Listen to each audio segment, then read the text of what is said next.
Buenas tardes, amigos de Salud TV, bienvenidos a su programa. Llegamos al martes 24 de septiembre y hoy venimos con un tema, como todos los días, muy interesante.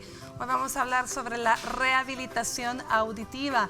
Vamos a aprender mucho en qué casos, de qué forma se hace, qué puede ocasionar un trauma en los oídos, por qué necesitamos rehabilitar, en fin, eso y más. Veamos la cápsula, luego les presento a quienes me acompañan el día de hoy.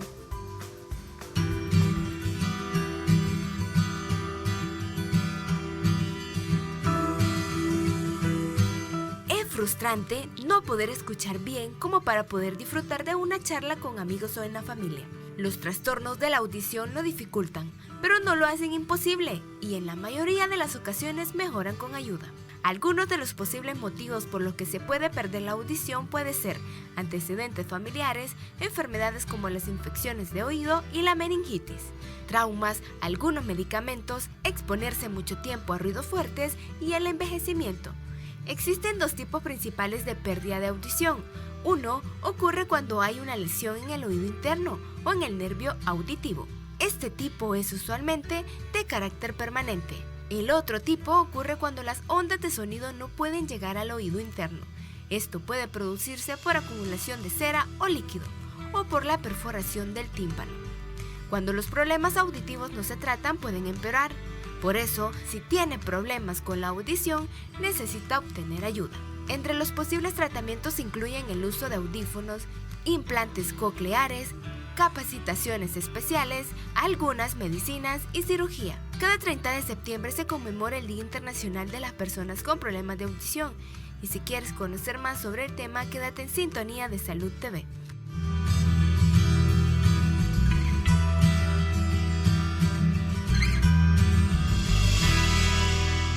¿Sí o no va a estar interesante el tema del día de hoy? Bueno, fíjese bien, 30 de septiembre, Día de las Personas con Problemas de la Audición. ¿Quiénes nos acompañan este día? Bueno, tengo el gusto de tener con nosotros, ella es licenciada en Terapia del Lenguaje. Nos acompaña la licenciada Yanira Mata de Paul. ¿Qué tal? ¿Cómo está, licenciada? Buenos días, mucho gusto, muy agradecida por la invitación. Gracias, nosotros estamos agradecidos porque la haya aceptado y nos acompañe. Bueno, también nos acompaña otorrinolaringólogo, ya muy conocido por todo, el doctor Reinaldo Villeda. ¿Cómo estás, Rey? Bien, gracias, Elisa. Un gusto estar aquí con ustedes otra vez. Muchísimas gracias a ti por acompañarnos y por supuesto cuando hablamos de audiología, foniatría, pues contamos, gracias a Dios, con la doctora Beatriz Córdoba. ¿Cómo está, doctora? Muy bien, doctora, gracias. Fonóloga y fonoaudióloga. Fonoaudióloga. Muy bien, trabalengua. Bienvenida, doctora. Gracias, un gusto. Un placer tenerla por acá. Bueno, definitivamente audición y lenguaje van de la mano, ¿verdad? Una cosa con la otra. Ahora, tenemos dos tipos de sordera o de problemas de audición, obviamente. Los problemas que serían congénitos, aquellos con los que nacemos, y lo podemos dividir en adquiridos. ¿Estoy bien, doctora? Sí, está bien. ¿Sí? Sí. Entonces, hablemos un poquito de aquellos congénitos primero. Bueno, congénitos son aquellas sorderas que son, que nacemos con ellas. Dentro de las congénitas, obviamente, pueden estar por herencia o por causas adquiridas durante el embarazo. La condición de congénito solo se refiere a que se nace con ella. Pero si la madre tuvo infecciones de vías urinarias durante el embarazo y fue expuesta a ototóxicos, su hijo va a nacer con una sordera congénita. Y obviamente también si hay antecedentes de herencias, ya sean dominantes porque las padece la madre o el padre, pueden haber también recesivas. Pero sí, y las otras son adquiridas, o sea que se adquieren posteriormente al nacimiento. Muy bien. Ahora, Rey, cuando hablamos también de congénitas, tendríamos que dividir aquellas que son anatómicas, es decir, que hay un problema en la anatomía, y otras en las que son funcionales, ¿o no? Sí, lo que sucede es que todo comienza en el desarrollo del producto, ¿verdad? El nivel embrional y todo esto, ¿verdad? Entonces, podemos ver diferentes obstrucciones. Acordémonos que tenemos en el oído externo, oído medio y oído interno. Entonces, a diferentes niveles podríamos encontrarnos con diferentes patologías. Muy bien, entonces sí puede haber problemas anatómicos que al final son los que van a dar el problema a nivel de función, ¿sí? Y ahí quizás lo más importante es hacer la educación, pues, ¿verdad? O sea, cuando se es madre por primera vez, o sea, se asustan, etcétera, pero desde ahí podemos comenzar a notar cambios en los niños, pues, ¿verdad? Y entonces comenzar a investigar los orígenes o las causas, ¿verdad? Y también, o sea, si nos encontramos con algo que es ya que va a ser para toda la vida, pues comenzar la rehabilitación desde edades tempranas, pues que es lo más importante, pues, con las interacciones sociales, todo lo que conlleva, pues, ¿verdad? Todo lo que conlleva. Bueno, nosotros como obstetras siempre les recomendamos a nuestras pacientes durante el embarazo, obviamente aparte de todo lo que tiene que hacer sus chequeos, de toda la historia familiar, todo eso, siempre les decimos, bueno, a partir de las 24, 26 semanas usted ya está en la capacidad de interactuar con su bebé, porque su bebé tiene la capacidad de escuchar desde el vientre e incluso aprender. Y les decimos que lo hagan desde el principio porque así se acostumbran, si no, nunca se acostumbran. Pero ¿estamos en lo correcto o podríamos hacerlo desde antes, licenciada? Cuando un paciente tiene antecedentes como por ejemplo la prematurez, ¿verdad? Tiene antecedentes como bajo peso al nacer, ya hoy nuestro sistema de salud está preparado para enviar a este usuario a un tamizaje auditivo, ¿verdad? Hoy, desde días de nacido, el paciente ya puede ser detectado con un problema auditivo o por lo menos con una sospecha. Y es importante que desde esa edad de días de nacido ya comencemos a dar lo que es una estimulación temprana y un entrenamiento auditivo. Bueno, sí, es que es una belleza y toda aquella que ha tenido la bendición de tener un hijo, de estar cerca del nacimiento de un niño, sabe que es inmediatamente ese bebé sale del vientre materno y escucha la voz de su madre o la voz de su padre, ese bebé automáticamente desde se la calma. octava semana de embarazo. O sea, se supone que en la octava semana de embarazo, o sea, dentro del útero ya el oído interno está formándose. A las 14 semanas ya está listo. Ya está todo formado, pero ya como capacidad de interactuar lo hablamos desde las 26 semanas en adelante. Ahora bien, pero lo maravilloso que es cuando el bebé nace y escucha la voz de su mamá, inmediatamente se calma. Esa es la idea. Ahora bien, puede pasar desapercibido. Afortunadamente en nuestro país hoy día, como dice la licenciada, ya existen tamizajes auditivos, ¿sí? Que se hacen tan temprano como el ¿cuánto tiempo, doctor? Como recién nacido, horas de nacido. O sea, el tamizaje auditivo realmente no está todavía como un programa nacional de salud, debería. Y esa es la lucha que hemos tenido de años, ¿verdad? Pero ya algunas instituciones, especialmente la que ya hace referencia, como el ISRI, que pues ya ha tratado todas las deficiencias auditivas y los problemas del lenguaje toda la vida, ya cuentan con el equipo para la detección temprana de la sordera. Entonces es importante que no esperar mucho tiempo si se sospecha. El problema es que efectivamente, ¿qué madre se piensa a la semana de nacido? Y mi bebé oye o no oye, ¿no? Entonces ellos esperan mucho tiempo hasta que empieza el balbuceo para empezar a orientarse por una sordera. Por eso es importante que sea institucional, ¿verdad?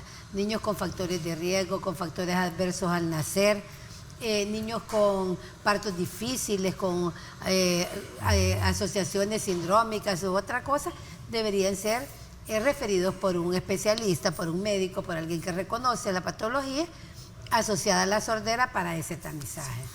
Ahora bien, en los lugares en los que no se cuenta, pues con esto como un programa, como usted bien dice, el papel del pediatra neonatólogo es de muchísima importancia, porque existen formas en las cuales él puede ver al menos si hay reacción, ¿no? Puede ser al principio un reflejo, pero nos puede denotar algo. ¿Estoy en lo correcto? Está en lo correcto. O sea, básico es que como padres, y quizás es un tic, nosotros conozcamos que existen los reflejos palpebral unido a la audición. Entonces, sin tocar la cama, sin acercársele al bebé, llegando por atrás, hay que hacerle una palmadita y el bebé debería de cerrar, hacer un cierre ocular, y eso es el reflejo cócleo-palpebral que está presente en casi todos los niños. Por lo tanto, es un reflejo importante que nos da tranquilidad si está presente. Sí. Entonces, eso es un tip para usted que está en casa, que a lo mejor no tuvo la bendición de que se le hiciera una audiometría o una evaluación audiométrica temprana. pero puede hacerlo en casa siempre y cuando, especialmente si usted tuvo factores de riesgo. Repitamos los factores de riesgo. Los factores de riesgo son desde expuesto a antibióticos durante el embarazo, o sea que la madre ha tenido infecciones, el TORCH, ¿verdad? Sífilis, rubiola, toxoplasmosis, o sea, todas esas enfermedades que si las ha sufrido la madre. Asociación, herencias autosómicas recesivas o dominantes que los padres la tienen.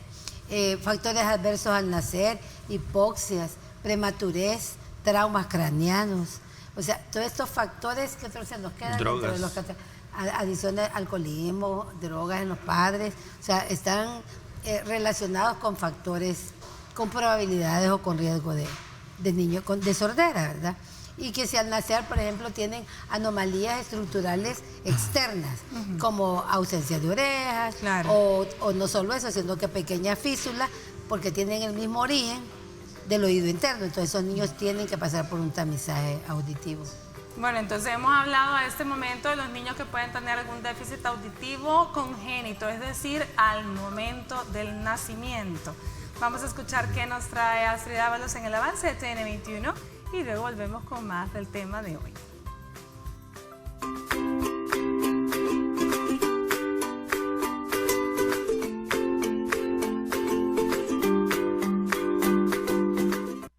Estás viendo Salud TV.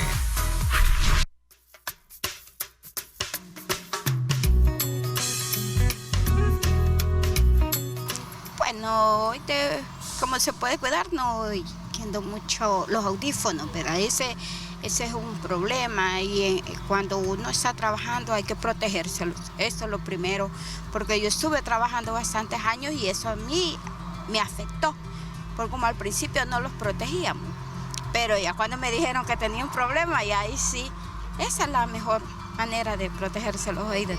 Primero con los audífonos, no escuchándolos a máximo volumen, me encanta la música y pues tratando de escuchar más que todo la música en mi hogar reguladamente, es lo que me gusta hacer. Bueno, manteniendo un aseo, no diario, pero regularmente colocándome unas gotitas que nos recomienda el médico de glicerina, algo así. No usando hisopos porque dice el doctor que no hay que usar hisopos. Bueno, tratar de un ruido moderado. Me gusta la música, pero una música suave. Con un ratito, tal vez con los audífonos y así. Bueno, me controlo. Prácticamente siempre estoy en consulta, ¿verdad? Pero no así. Pero ahorita no padezco de audición.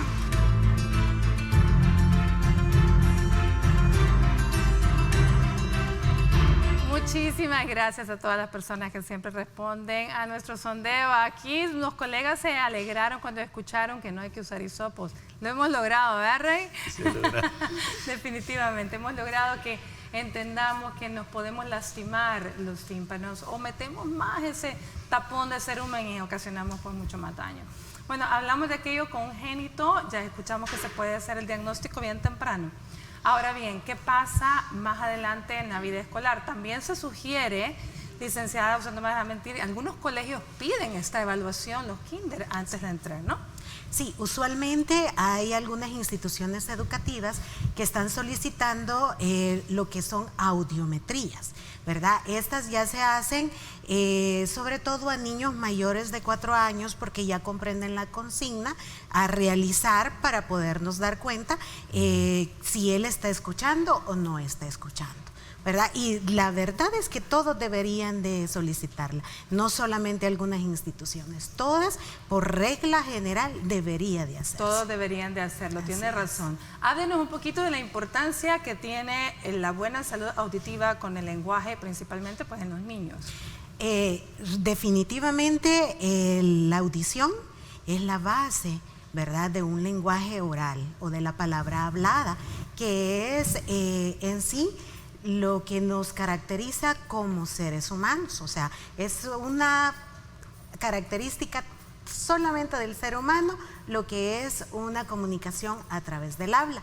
En esto quizá me llevarían la contraria a los sordos, porque ellos me dirían, para nosotros el medio de comunicación son nuestras manos, nuestra vista y el resto de sentidos. En sí, es necesario pues que tengamos una adecuada audición para poder desarrollar el habla y integrar al niño a una sociedad, a un área escolar, a un área familiar, etcétera. Con una audición deficiente definitivamente vamos a tener problemas escolares, de aislamiento, de sociabilización. Por lo tanto, es imprescindible que conozcamos si hay o no problema, y por eso es que mencionaba que es importantísimo que todo niño y toda persona debería de pasar por una evaluación auditiva una o varias veces en su vida, ¿verdad? Yo en lo personal me realizo audiometrías, especialmente porque trabajé con pacientes sordos y tocaba revisar lo que eran los aparatos auditivos, y a veces ese pillido y todo va molestando. Entonces, cada cierto tiempo yo me realizo ese tipo de evaluación, porque no estoy exenta. El hecho de que no se haya nacido con la problemática no significa que alguien esté exento de poder padecer un problema auditivo. Por lo tanto, no debemos de confiarnos. A ver, Rey, hablemos un poquito entonces ya de lo adquirido, de qué forma yo puedo ir dañando mi sentido de la audición a lo largo de la vida, y hablemos un poquito ya la vida adolescente adulta. ¿Las empresas, por ejemplo, puede pasar algo ahí? Así es, en los lugares de trabajo, por ejemplo, que se está muy expuesto al ruido. O sea, todo comienza, aquí no hay protocolos, ¿verdad? Entonces comenzamos a entrar en problemas, y aquí es como sálvese quien pueda, ¿verdad? Tiramos la garduña, porque las autoridades de salud, o sea, no quieren, ¿verdad? Hacer el gasto en eso, ¿verdad?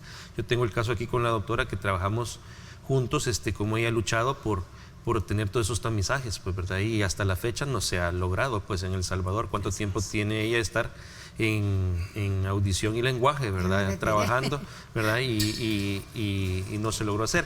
Ahora, el problema es la exposición a ruidos, ¿verdad? Los adquiridos, ¿verdad? Y luego vienen los procesos inflamatorios, los procesos infecciosos, y al final de la vida, ¿verdad? Lo que conocemos como la presbiacusia, que también, o sea, tenemos los dos extremos, los niños y los adultos, ¿verdad? Entonces, en ambos extremos de la vida, lo que podemos observar es la interacción con la sociedad, pues, ¿verdad? Porque si ahorita vemos a personas mayores que ya no entienden, que no escuchan, y entonces lo que hacen es alejarse también, ¿verdad? Entonces, ¿cuándo se les puede colgar un auxiliar auditivo, ¿verdad? Dependiendo del nivel de sordera que se tengan, ¿verdad? Tienen que ser recomendados por un especialista.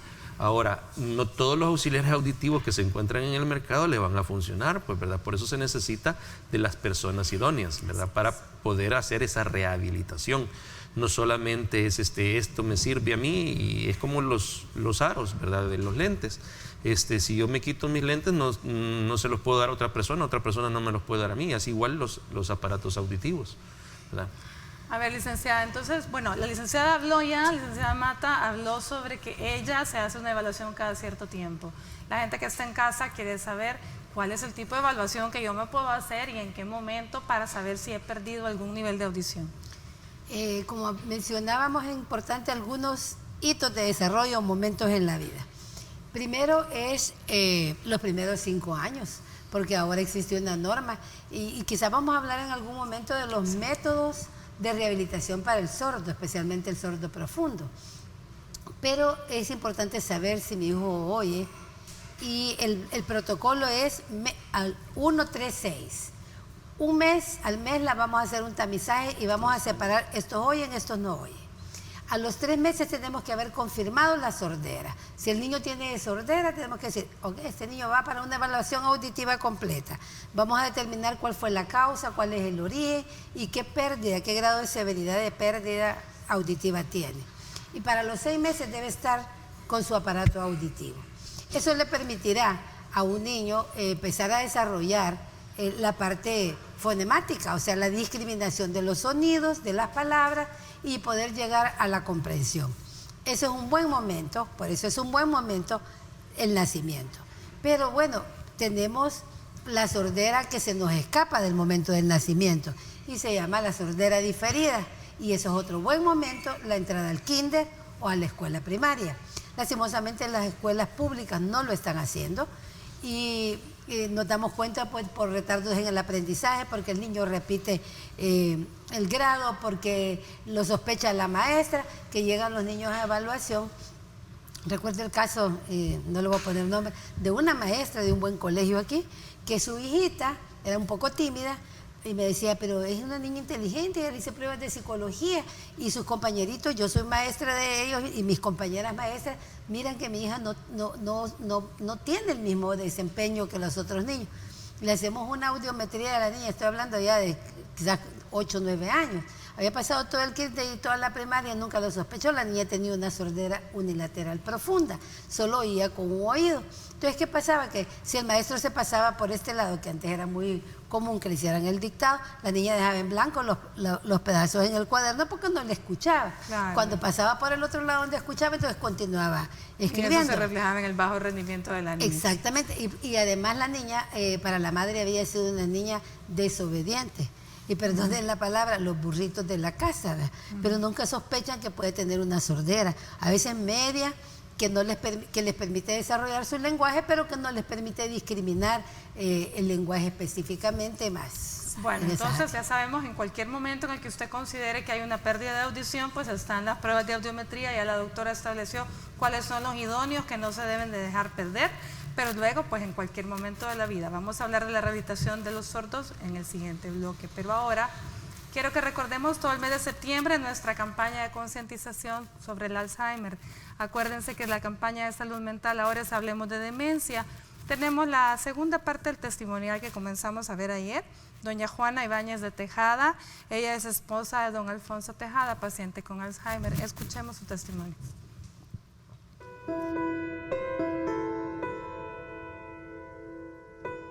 Muy buenos días, mi nombre es Óscar Alfonso Tejada Ibáñez, soy hijo de Alfonso Tejada Martínez, diagnosticado con Alzheimer desde hace 8 años.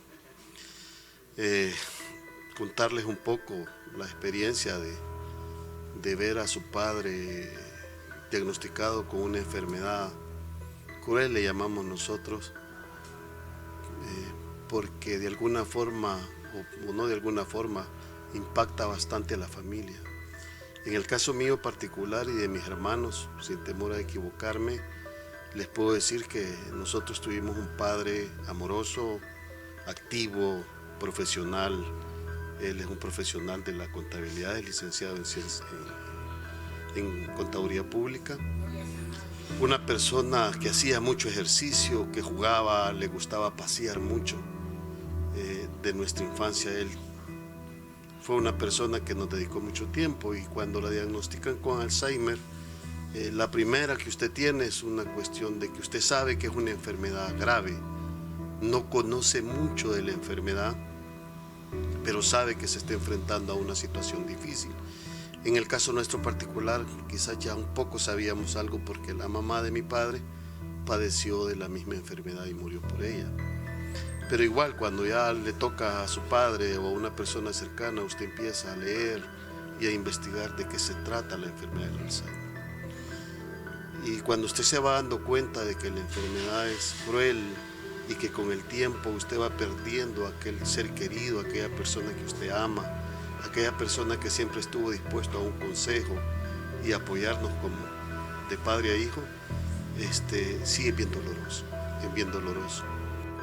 Al principio él no estaba tan deteriorado. Un día salimos a celebrar mi cumpleaños, fuimos a almorzar a la comida china y no habían asientos más que separados, y nos sentamos la señora que está conmigo, se llama Alicia, y a él lo senté adelante, y quizá yo traía sueño y me estaba quedando dormida y se me bajó y no me di cuenta. Cuando llegué al parque infantil y no estaba en el bus, y empezamos a buscarlo. Entonces para mí fue un susto tremendo. Agarré taxi y empiezo a buscarlo ya saqué a mis hijos de las oficinas, ellos en carro y yo en taxi. Me bajé en Metrocentro y le dije: Señor, voy a confiar en ti. Yo ando como loca, pero no confío en ti. Le dije: por favor, que tus ángeles me lo lleven. Y mire, llegó a la cárcel solo. Esa fue la primera vez que se me perdió. Después se me salió de la casa y mi sorpresa fue que me lo vinieron a dejar los vecinos. Y también sufre uno porque se burlan de ellos.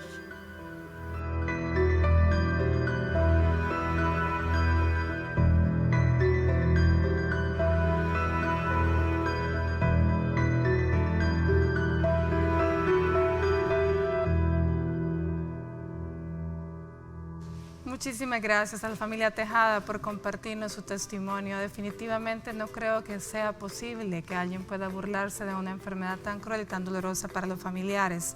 La concientización, nuestra campaña se denomina Acuérdate de ellos antes de que te olviden, así que tomémosla en cuenta. Vámonos a una pausa y volvemos con más de Salud TV.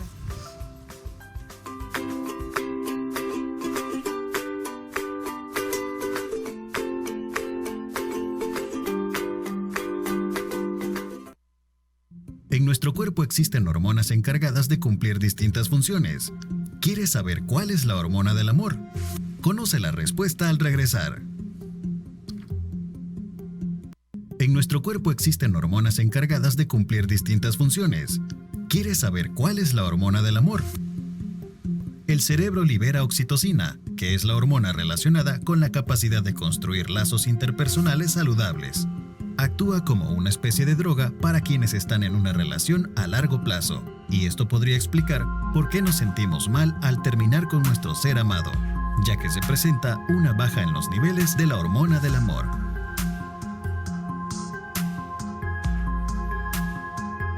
Estás viendo Salud TV.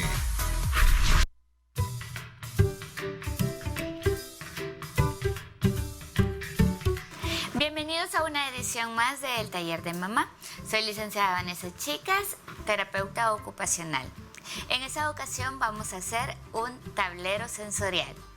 Vamos a utilizar cartón reciclado. Vamos a utilizar también lápiz, pintura del color que ustedes prefieran y un pincel. Vamos a utilizar las tapas que traen las bolsitas de las toallitas húmedas. Vamos a utilizar también diferentes texturas. También vamos a utilizar nuestra tijera y pegamento. Para comenzar con nuestra fabulosa actividad del día de ahora, vamos a ocupar esas tapitas, como se los mencioné anteriormente, y vamos a escoger una textura de la que sea nuestra favorita. Por lo menos vamos a utilizar unas 6 u 8 o lo que ustedes quieran de esas tapitas. Acá vamos a hacer con el lápiz la medida .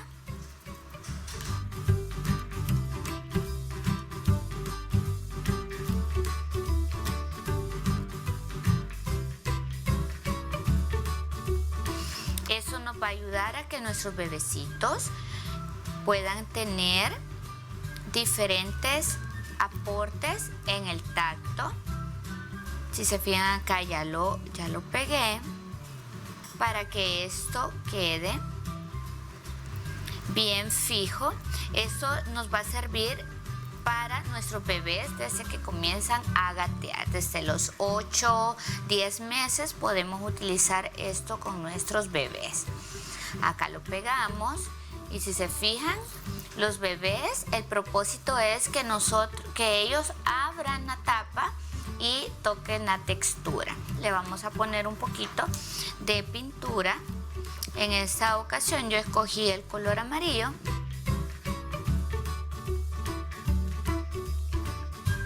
Yo acá ya me adelanté con algunos que ya había realizado. Igual los vamos a pegar con diferentes texturas.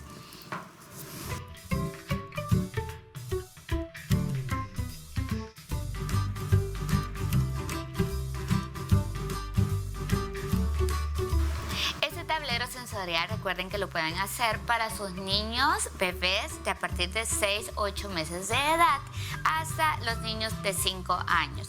Recuerden que es muy importante para la motricidad fina y para aumentar el tacto y las sensaciones en ellos con diferentes texturas. Soy la licenciada Vanessa Chicas, terapeuta ocupacional. Eso fue una edición más de tu sección, El Taller de Mamá.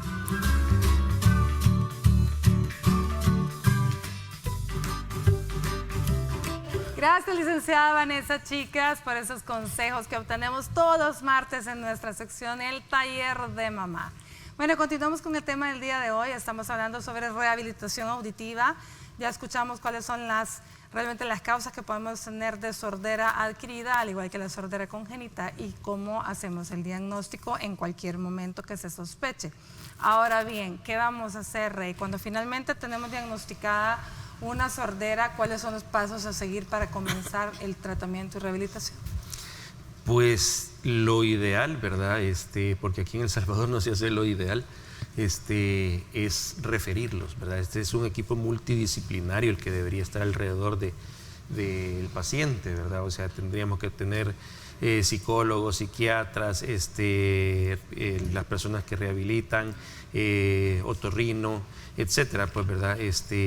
Ahora, cuando nos encontramos ante esto, lo ideal siempre es, el otorrino, por ejemplo, tiene un límite, ¿verdad? Llegar hasta ese límite, y de ahí, por ejemplo, son las personas encargadas, ¿verdad? Como la licenciada y la doctora que están aquí conmigo, ¿verdad? Que son los que llevan a cabo todo esto, pues, ¿verdad? Porque... Excelente, por lo tanto, reconocer el límite, de media vez tenemos una sospecha, enviar los exámenes pertinentes, y son la doctora y la licenciada en sus especialidades quienes hacen el diagnóstico e inician el proceso de rehabilitación. Hablemos de ese proceso, licenciada.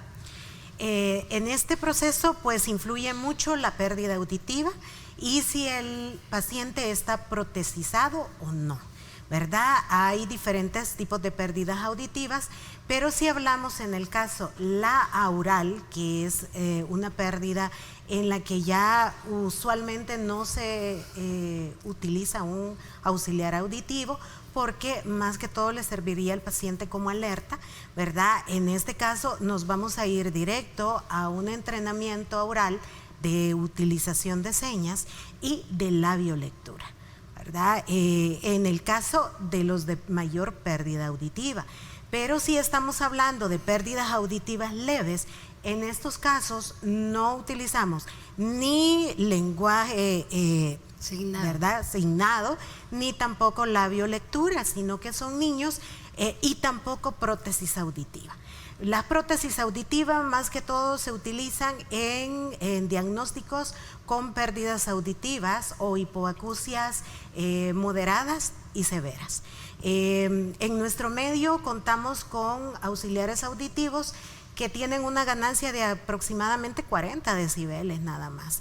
Entonces, es de valorar de acuerdo a la curva auditiva, ¿verdad? Cuánta ganancia puede darle o no al paciente. Y en este caso, como le decía, sí tenemos que establecer un entrenamiento auditivo que es básico. El hecho que un paciente reciba un auxiliar auditivo no significa que escuche. Va a oír ruidos, pero no tienen significado para él si anteriormente no los ha integrado. Antes de iniciar una rehabilitación directamente con el paciente con problema auditivo, es necesario entrenar al padre de familia, hacerle conocer que el auxiliar auditivo no es la finalización del tratamiento. También hacerle conocer lo que es un lenguaje expresivo en deferencia con un lenguaje integrado, que el padre de familia y todos en sí deberían de conocer lo que es una escala de desarrollo psicolingüístico normal para que pueda ubicarse al paciente en el área que está y en base a eso pues tomar la decisión de qué tipo de rehabilitación se le va a brindar. Muy bien. Bueno, vámonos a una pausa comercial y volvemos con más de la rehabilitación auditiva.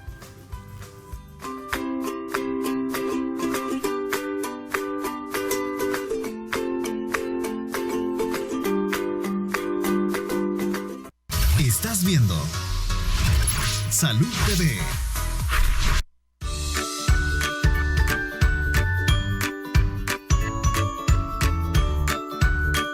Bienvenidos a una nueva edición de su sección Mi Pediatra en Casa.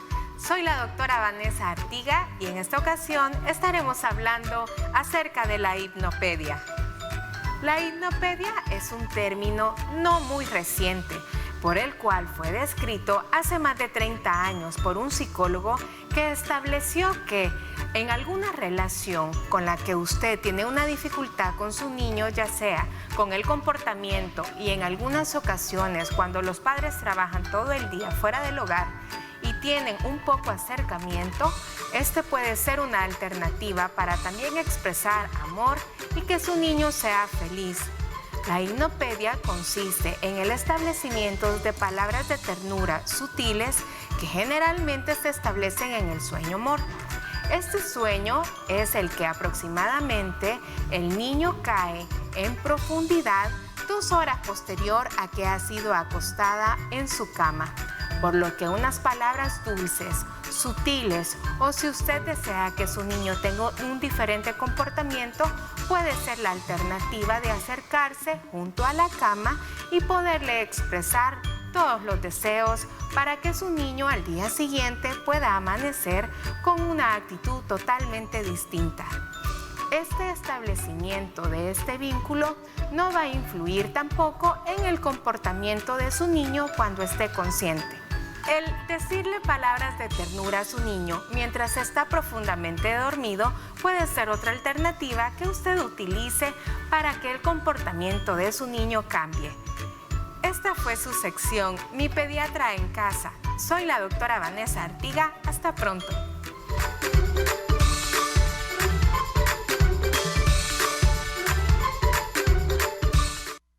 Bueno, muchísimas gracias, doctora Artiga, por ese consejo interesante. A ver, a probarlos todos ahora por la noche, a susurrar palabras lindas al oído de nuestros hijos.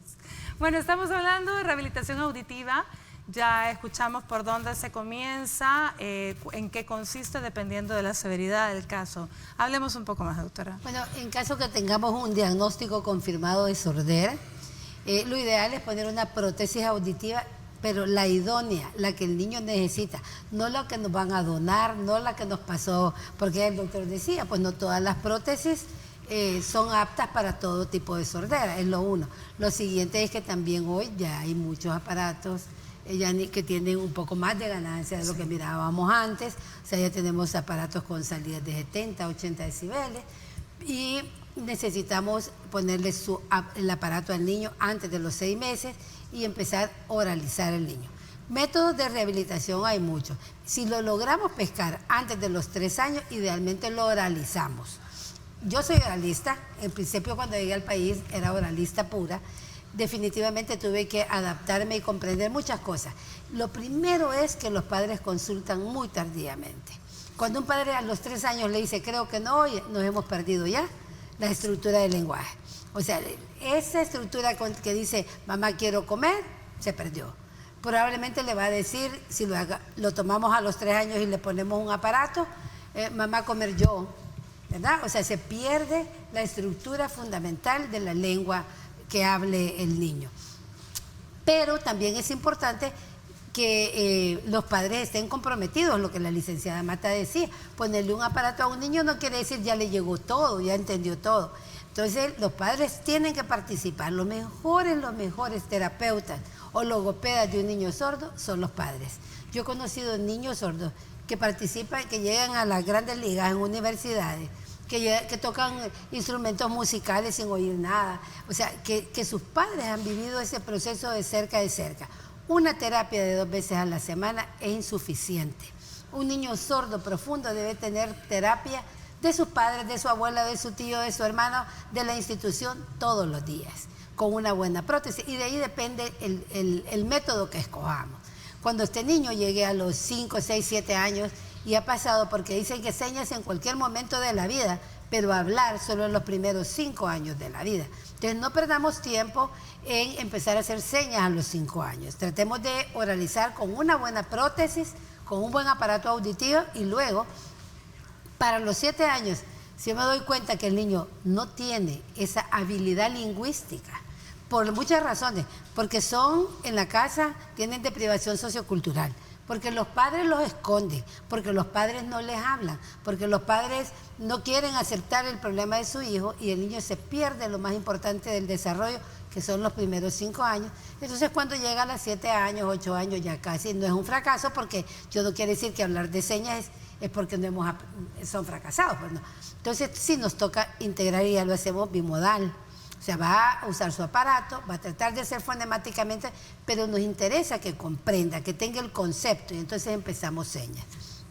Muchos se desempeñan muy bien haciendo las dos cosas, ¿verdad? Los que logramos muy tempranito logran hablar. Y son niños que están aptos para lo más nuevo, que son los implantes cocleares. Un niño que recibió terapia y usó prótesis desde muy temprano y no aprendió, digamos, a desarrollar todo su lenguaje, un implante coclear, que ahora cada día se hacen más temprano, ¿verdad? Y antes esperábamos los 4 años, ahora no, o sea, lo estamos haciendo años, 6 meses, ese lenguaje va a ser completamente normal. Entonces, el cerebro normal, digamos, estamos hablando de un cerebro normal, de una inteligencia normal, solo está esperando recibir el mensaje fonemático para ir guardando eso y poder lograr un desarrollo del lenguaje casi normal o normal. Muy bien. ¿Qué les parece si vamos a una pausa y al regresar comentamos con nuestros invitados cuál es la situación actual en nuestro país de los implantes cocleares? Ya volvemos.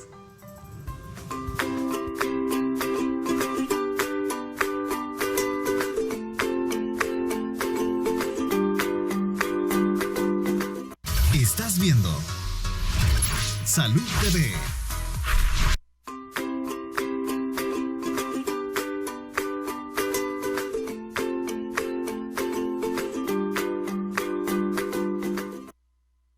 Buen provecho a usted que almuerza. Estamos hablando de rehabilitación auditiva y quisiera que nos comentaran nuestros invitados la situación actual en nuestro país respecto a los implantes cocleares. ¿Se hacen, Rey? Sí se hacen. Tenemos varias, o sea, hay dificultades para realizarlo, ¿verdad? O sea, si vamos paso por paso, lo primero es hacer el diagnóstico, luego es el costo del implante, luego es realizar el procedimiento, y luego vamos con la rehabilitación. Esos serían los pasos, ¿verdad? Antes existía el mito de que habían que dejarlos crecer, y no, en el momento que nosotros hacemos un diagnóstico de una sordera severa, profunda, pues entonces podemos comenzar a trabajar, ¿verdad? Y a temprana edad, o sea, un niño se puede operar a partir de 1 año de edad, y si se necesitan en los 2 lados, se pueden, o sea, bilateralmente, pues, ¿verdad? Lo único que habría que dejar 1 año de diferencia para hacer el otro procedimiento. Pero de ahí viene, como les digo, o sea, lo más importante es lanzarlos a la sociedad, ¿verdad? De igual forma, como dijo licenciada Mata, tampoco el implante coclear termina hasta ahí. La terapia sigue, ¿sí? Así es. En el caso de los implantados cocleares es importantísimo someterlos a lo que es un entrenamiento auditivo, ¿verdad? Para esto hay diferentes tipos de programas que precisamente nos ayudan a ello. Y tal como lo mencionaba la doctora Caballero, es muy importante que el niño no esté recibiendo una terapia 2 veces por semana. Esto tiene que ser constante, tiene que haber la participación de los padres de familia y de todas aquellas personas que estén dentro del medio. Son niños que consiguen un habla, ¿verdad?, lo más normal posible mientras sean implantados lo más tempranamente posible. En El Salvador actualmente se están haciendo implantes a niños menores de 5 años, porque anteriormente se estuvo haciendo a niños un poquito mayores, pero por el descubrimiento de la plasticidad cerebral se veía de que su desarrollo era mucho más lento y no nos ayudaba mucho con lo que era la estructuración del lenguaje, ¿verdad? Entonces, mientras más pequeños sean implantados, mucho más fácil es la rehabilitación. Muy bien, tenemos una pregunta a través de nuestro WhatsApp. Vamos a ver qué nos dicen nuestros televidentes. Veámosla, que producción nos la regale. Vamos a ver. No. Bueno, ahí tenemos la pregunta. Buenas tardes. Yo de pequeña tenía mucho dolor de oído. Mi mamá me llevaba a pasar consulta y me hacían lavados, pero el dolor seguía. Luego me mandaron al ISRI y me hicieron exámenes. Me dijeron que yo había perdido el oído derecho y que ya no se podía recuperar. Esto fue hace 20 años, yo solo escucho con un oído. Quisiera saber si hay posibilidad de recuperarlo, porque muchos me dicen que la ciencia ha avanzado y que posiblemente se pueda hacer algo. ¿Qué tan cierto y posible será esto? Amiga, muchas gracias por escribirnos. Doctora Córdoba. Pues es un órgano neurosensorial de los 5 sentidos que son irrecuperables. O sea, la ciencia ha avanzado, todavía no llegamos a hacer, digamos, trasplantes de células en el oído. Se cree que algún día, pero un implante coclear funcionaría, pero no tiene sentido si tiene un oído sano. Lo que tenemos de alternativa para aquellas personas que se hacen adultas, que son parte de una sociedad o son profesionales activos, poner aparatos que se comunican inalámbricamente, se ponen los dos, entonces escucha el oído que está sordo como que fuera el otro oído, porque realmente así es. Lo que hace es que el micrófono capta y vía inalámbrica lo transmite al oído que tiene normal. Este no tiene amplificación, el normal solamente capta la señal del otro oído y escucha ya con binauralidad, o sea, escucha de los dos oídos. ¿Por qué es importante? Porque puede atender cualquier estímulo acústico de cualquiera de los dos lados, porque es más fácil encontrar la fuente sonora, ¿verdad? Doctora, un accidente del lado donde ella no escucha, es muy factible que ella pueda tener un accidente. Por lo tanto, si existe la posibilidad de ayudarle pues con unos aparatos que le permita amplificar el sonido hacia el lado que ella no escucha, estos son de mucha ayuda. Ahí está la opción, tiene que pasar consulta, ser evaluada y ver de qué posibilidad hay para esto. Bueno, vamos a ver mensaje final, Rey. Consultar, estar atentos, ¿verdad?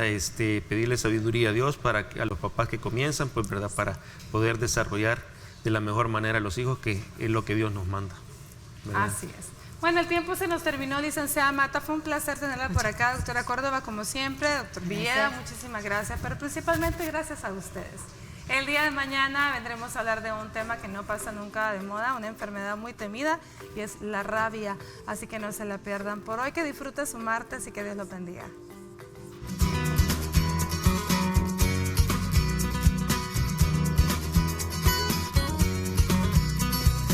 Los consejos más importantes para cuidar tu audición y prevenir la sordera son los siguientes.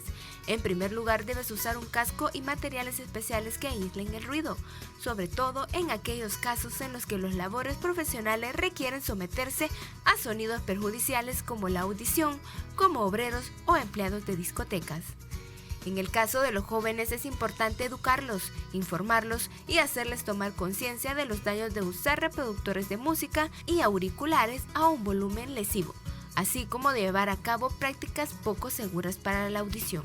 Debes mantener una buena higiene, ya que los expertos aconsejan limpiar la parte más externa del oído con una gasa, pero evitar los dedos o los hisopos, ya que estos pueden causar algunos daños.